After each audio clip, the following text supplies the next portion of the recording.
నమస్కారం. నా పేరు కే అపర్ణ స్వాతి. నేను గుంటూరు అమరావతి రోడ్లో ఉన్న శ్రీనిక జనరల్ న్యూరో కేర్లో న్యూరాలజిస్ట్గా పనిచేస్తున్నానండి. ఇంతకుముందు వీడియోలో మనం స్ట్రోక్ అంటే ఏంటి, దాని లక్షణాలు ఏంటో చూసాం. అది ఈజీగా గుర్తుపెట్టుకోవడానికి బీ ఫాస్ట్ అన్న నిమోనిక్ ఉంది. బీ ఫాస్ట్ లో బీ అంటే బ్యాలెన్స్, నడిచేటప్పుడు బ్యాలెన్స్ తప్పడం, తూలడం, ఇవి ఉంటే డాక్టర్ సంప్రదించాలి.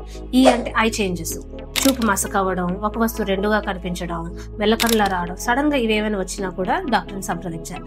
ఎఫ్ అంటే ఫేస్, మొహం వంకరగా అనిపించడం, మూతి వంకరగా పోవడం, ఒకవైపు స్పర్శ తగ్గడం, ఇవేమైనా ఉన్నప్పుడు డాక్టర్ని సంప్రదించాలి. ఏ అంటే ఆమ్ అంటే ఒకవైపు చెయ్యి తిమ్మిరి పట్టడం, పట్టు తగ్గడం, కాలు కూడా అలాగే, నడకలో కష్టం రావడం, ఇవేమైనా ఉన్నా కూడా న్యూరాలజిస్ట్ని సంప్రదించాలి. ఎస్ అంటే స్పీచ్, మాట తడబడుతుంది, ఒక మాట బదులు ఇంకో మాట చెప్తున్నారు. సడన్ గా ఇవన్నీ ఏమైనా చేంజెస్ వస్తే తప్పకుండా న్యూరాలజిస్ట్ని సంప్రదించాలి. టీ అంటే టైమ్ ఇస్ బ్రెయిన్, అంటే టైంకి మనం ఇవన్నీ చూసుకొని డాక్టర్ని కలవాలి. లేదంటే లేట్ అయ్యే కొద్దీ ట్రీట్మెంట్ కరెక్ట్గా ఇవ్వడానికి అవ్వకపోవచ్చు. సో ఈ బీ ఫాస్ట్ అనే నిమోనిక్ ద్వారా ఈజీగా పేషెంట్ని రికగ్నైజ్ చేసి న్యూరాలజిస్ట్ దగ్గర తీసుకెళ్ళగలరు.